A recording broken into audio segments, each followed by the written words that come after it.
Okay, so now let's rank the second half of the 32 flicks I watched last month in April of 2021. Big D's Entertainment Rankings and Reviews. So, greetings, my fellow YouTubers, and welcome to Big D's Entertainment Rankings and Reviews. My name is Dual, better known to you as the Big D. Back with the second half of my ranking list of all the films I rewatched for the month of April 2021. Now, if you've not seen the first half, I would highly recommend you do this before you go on with this part, so the cartridge will come up right about now. Click on that card and watch the first part of this ranking before you go on. I watched 32 flicks, and the first 16 are on that first ranking. And okay, now that about covers it. If you did click on that, good. You can come back to this, but if you haven't, you've been warned. Alright, let's get to this next 16. Which of these is my top rewatch? Let's find out. Coming in at number 16 is Drop Dead Gorgeous from 1998, I believe it was. Yeah, I think it, or was it 99? Crap. I think it was 99. But anyway, yeah, this is a mockumentary. No, not done by Christopher Guest. This is a different type of mockumentary. It's about this here pageant that was sponsored by a big cosmetics company, and it's come to this small town in Minnesota. Yeah, it's pretty much of a fun blast. I revisited this on Tubi because I hadn't seen this film in ages. This is a guilty pleasure of mine. I gotta review this sometime. It's got a pretty good cast that includes Kirstie Alley and Kirsten Dunst, Denise Richards, Allison Janney. And also it features Amy Adams in one of her first big films, long before she even made a big win, Enchanted. I think this film's just an absolute blast. If you've not seen this, you got it. I'll review it sometime down the road. Now, coming in at number 15 is Sleepaway Camp 3 from 1988. I believe. No, wait, 1989. Ugh. I'm sorry, everyone. You're going to have to bear with me. It was an 89. Sorry, my mistake. That 88 was when the second one came out. You'll see that in the first one here. I revisited all Sleepaway Camp movies, well, the first three anyway, on Tubi again. But thanks to the Fire TV Stick Lite I got earlier this year. So it was really cool to see all these on the big screen. In my room, anyway. Anyway, Sleepaway Camp 3, definitely a good continuation after the second one. Pamela Springsteen still brings on a pretty good performance as Angela. I wish the kills could have been more bloodier, but due to the MPA, they just, well, you know the story.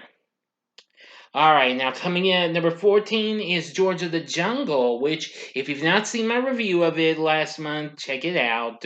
Which it eventually was my second most viewed video of last month, coming right behind the Wide World Game Show's episode number 4 on When Ben Stein's Money. Brendan Fraser brings the classic 60s cartoon character done by Jay Ward to life. He's absolutely hysterical in this. Let's see. Leslie Mann, real good as Ursula. We have Thomas Hayden Church. We got Richard Roundtree. Yeah, it's pretty good. John Cleese definitely does a real good job of voicing an ape named Ape.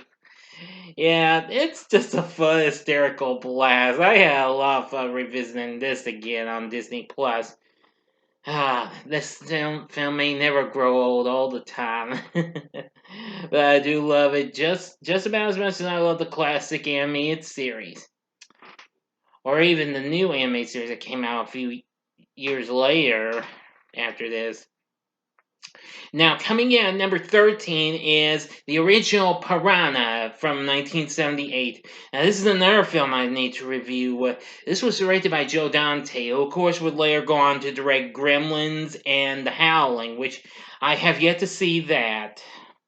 But Piranha is definitely a pretty good cult classic. I like the cast and what have you. It was really surprising to see Heather Menzies in this. Of course, she was one of the Von Trapp kids in The Sound of Music long ago before this, and wow. And she's pretty funny, especially when she flashes her tits up at that soldier dude. And that's when I found out she actually had shown her tits before in Playboy a few years before this. Can you believe that? I didn't know. Who knew? But anyway, it did have some other great, actors we saw, like Kevin McCarthy, Keenan Wynn. Let's see, Dick Miller, who of course would also appear in Gremlins. He'd also be in Chopping Mall. Yeah, pretty good. Piranha's very good. I really like it. Now, coming in at number 12 is a film I recently appeared in a collab in with my good friend Ogre Boy 1992 and Kenny Havoc, and that was Pirates of the Caribbean at World's End from 2007. I watched this on Disney Plus. Well, despite I never had watched this again after I rented the DVD of this, after its theatrical release, I rented this and, it was good in ways, but, it just can't catch up on me much like its predecessor, which that will be showing up as well. I watched the trilogy. But anyway, after giving it a second chance, I thought it was a little bit better. It still could have used a little more trimming down on the runtime, though. It was just about a few more minutes more than its predecessor. But overall, it was still pretty good in ways. I mean, I did like the battle sequences between Jack Sparrow and all the pirates and Davy Jones. And let's see, it was really cool because I had forgotten that Keith Richards, yes, you heard me correctly, the Keith Richards of Rolling Stones fame is actually one of those pirates. I definitely need to review the series one day. I will, but I'm going to have to try and revisit On Stranger Tides if it'll ever come to Disney Plus, since it's still back on the Stars networks, who knows when. And I tried to give Dead Men Tell No Tales a shot and didn't get into it much. But I'll give it another try though. So that's Pirates of the Caribbean at World's End. That's number 12. Number 11 is the original Sleepaway Camp from 1983. Yeah, it was cool to see this on my big TV. And, what can I say? The original Sleepaway Camp is pretty good in ways. It might have some pretty cheesy moments in what have you, but still, this is one of the most shocking slasher flicks of the '80s. Especially, it has one of the most shocking endings you could ever imagine. Yeah. Yeah, you probably know what it is. I'm sure you horror fanatics have seen it. But anyway, this and the next two are all horror flicks. Now let's start the top 10. Number 10 is Leprechaun 3 from, let's see, when did this, oh crap. It was year 95 or 96. Now, although I watched this on Prime, since all those were on there, even though I didn't get to see any of those on St. Patrick's Day, I decided to watch this. I was going to rewatch number 2, but I said hell with it. 3 is a much better, fun experience. And I loved it. The Vegas thing was real good. The characters were mostly pretty good and all. And Warwick Davis was absolutely good as the Leprechaun again. Especially when he meets that Elvis impersonator. It was really funny. Well, I gotta say, I mean, I know some people might hate this movie, some people might like it, but I like it. Just like I know Derek from Derek's Horror Corner likes this. It's his favorite of the series, and it's my favorite of the series too. Because I like it. Next, at number 9, here's another film that Derek's Horror Corner just their review of not so long ago, Critters 2 from 1988. I hadn't seen this in a few years now, although the first one ends up being my top fave as of now, but it probably won't be for long. After revisiting this, it's probably gonna beat out Critters 1 for my favorite movie now because after seeing it, it's much better in ways because I like the saying of it being on Easter and I liked how we get more critters in action, what have you, and the big critter ball. Yeah, that was incredible. Really good. And of course, especially hearing that silly jingle for that restaurant, the Hungry Heifer. Yeah, it's crazy. But Critters 2, definitely a fun movie. Now, number 8 is Pirates of the Caribbean Dead Man's Chest from 2006. I formerly had this on DVD, but I gave it away because I lost interest in it. But after I decided to give the film a second chance I watched it on Disney Plus, and it's redeemed itself a little. But I'll just have to revisit it another time if I decide to review the Pirates of the Caribbean franchise. But anyway, the characters are still pretty good. Johnny Depp, once again, great as Captain Jack Sparrow. Yep. I mean, I like a lot of the characters, even if they get a little, I know, like Will Turner, played by Orlando Bloom, because I know he kind of got a little bit annoying in the third one, like Ogre Boy said. But even so, it was pretty cool, especially when Depp was facing the Kraken in the end before going to Davy Jones' locker. So anyway, Pirates of the Caribbean Dead Man's Chest, that's pretty fun now that I've revisited. Number 7 is Dirty Harry from 1970. Now, was it? Hold on a second.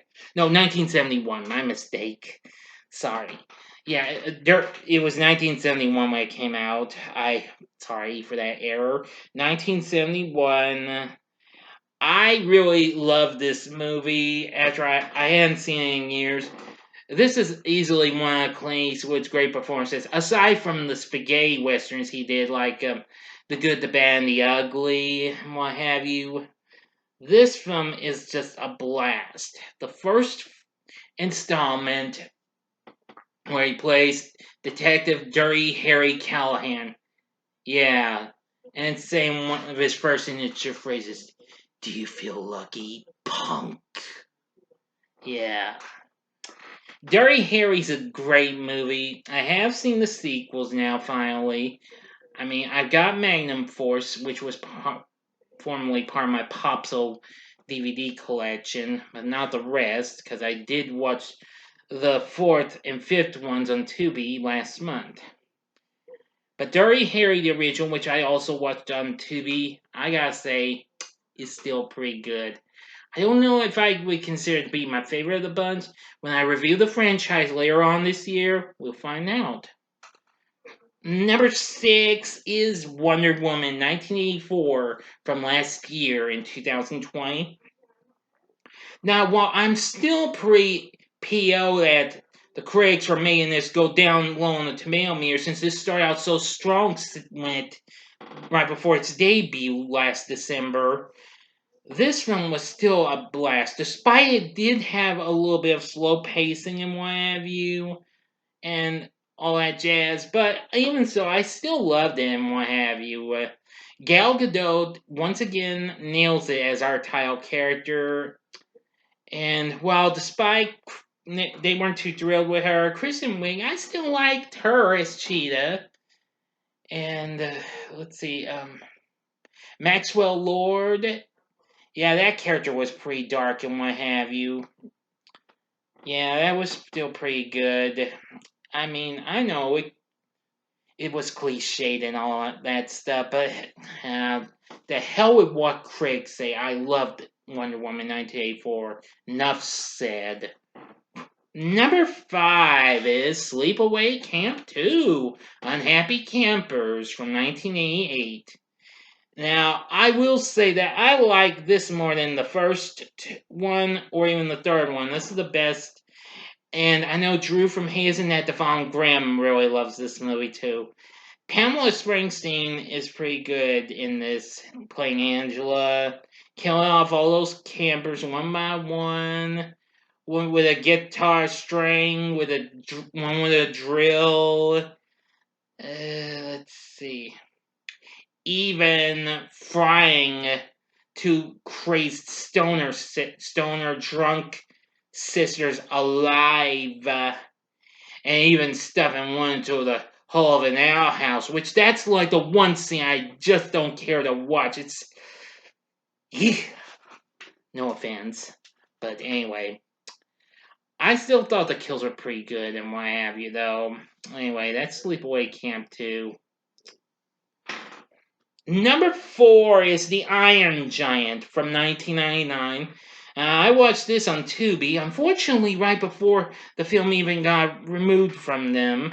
But I was lucky, though, because I really wanted to see this. I hadn't seen this in a few years, but I love this movie, despite the film didn't do so well. But it got good reviews, though, and was considered a cult classic. Directed by Brad Bird, who, of course, would later go on to direct Disney and Pixar's The Incredibles, as well as the fourth Mission Impossible movie, Ghost Protocol. The Iron Giant is absolutely really good. I love the characters. Hogarth was real good, voiced by Eli Marienthal, who played Stifler's little brother in American Pie that same year. Let's see, and his mom, who was voiced by Jennifer Aniston, and the Tao character, who was voiced by Vin Diesel in one of his big breakouts. I mean, even though he also did Pitch Black that same year, I believe. Yeah. Yeah, I think he did Pitch Black that same year. Oh. And Kent Mansley, voiced by Sheer McGavin of Happy Gilmore fame.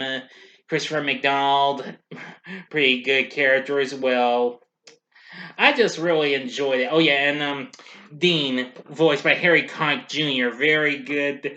I really like that character as well. It's just so much fun. The Iron Giant's a blast. If you've never seen it, you gotta check it out. Number 3 is Pirates of the Caribbean: The Curse of the Black Pearl from 2003. The film that introduced us to Captain Jack Sparrow and Will Turner and Elizabeth Swann. The first ever PG-13 rated Disney movie, even. Yeah, I will say this is just one of my favorites of the franchise, as I know, because I really liked Johnny Depp's performance as Sparrow, and he's just an absolute comic relief in ways. But anyway, Orlando Bloom really good, Keira Knightley good, Jeffrey Rush good. Wow, I just gotta say, it's just so much fun to start off a franchise with a good flick, you know. I love this movie. I have seen it a few times more than the other two, or even the fourth one, which I've only seen one time, you know. Anyway, the Iron, no, not Iron. I'm getting too side. I'm sorry, I'm getting sidetracked. Pirates of the Caribbean, Curse of the Black Pearl. I think it's a good movie. I love it. Number 2 is The Croods: A New Age from last year in 2020. This recent hit from DreamWorks Animation is an absolute blast. And I still enjoyed it as much as the first movie. I mean, even though the spy kind of was a little bit hard on some of the adult new characters, but even so, they were still pretty good as they were voiced by Peter Dinklage and Leslie Mann. But I still love the performances we got from the rest of the Croods, though. Nicolas Cage, Emma Stone, everybody, and Cloris Leachman, whom we sadly lost earlier this year. Yeah, I'm still pretty good, though. I thought it was just so much fun and whatever. If you're not seen it yet, you should. But it just wasn't enough to be my top one. Number 1 is The Rescuers from 1977. Easily one of my absolute favorite Disney flicks. Maybe not my all-time favorite Disney animated feature, but I love this movie. I usually will watch it every year or two or whatever, maybe during Easter time, because I just love it. Of course, you know it. I did a back-to-back review of this long ago, but I'll probably do a re-review of the film alone next year for the film's anniversary, which will be its 45th anniversary. which of course this is about two little mice, Bianca and Bernard, as they go off to Devil's Bayou to save a little orphan girl named Penny from the cruel man Medusa. Yeah, but it still has a great set of performers. Bob Newhart, Ava Gabor, Geraldine Page. They're all real good. I gotta say, I love all the other characters. We got to see Luke, Ellie Mae, and their other swamp friends, and Evinrude, the little dragonfly. Yep. It's just a blast. If you've never seen The Rescuers, you gotta check it out. It is on Disney Plus, but I've got it on DVD along with its sequel. So anyway, that's it. The Rescuers is my number one rewatch of April. So what did you think of this list? Well, what did you think of this half anyway? Please tell me in the comments section below. If you liked the video, click the like button below, subscribe to my channel, be a part of the Big D Nation. Join me next time when I bring to you a review of one of my favorite canine flicks, All Dogs Go to Heaven. Thanks for watching, and if you like this, you may want to check out these other fun-filled videos. In the upper left-hand corner is my main schedule vid. The upper right-hand corner is the first time watch of April 2021 ranking, in case you missed it. And the bottom left-hand corner is my recent spoiler-free review of the new Sony Pictures animation feature, The Mitchells vs. the Machines, now streaming on Netflix, which you'll see down the first time ranking if you haven't seen it yet. I ain't telling you where it is, though, in case you haven't watched it. In the bottom right-hand corner is the button you can click to subscribe if you like rankings and reviews on movies, TV, music, video games, etc. Then I'm your guy. Thanks for watching. Until next time, I'm the Big D saying, see ya.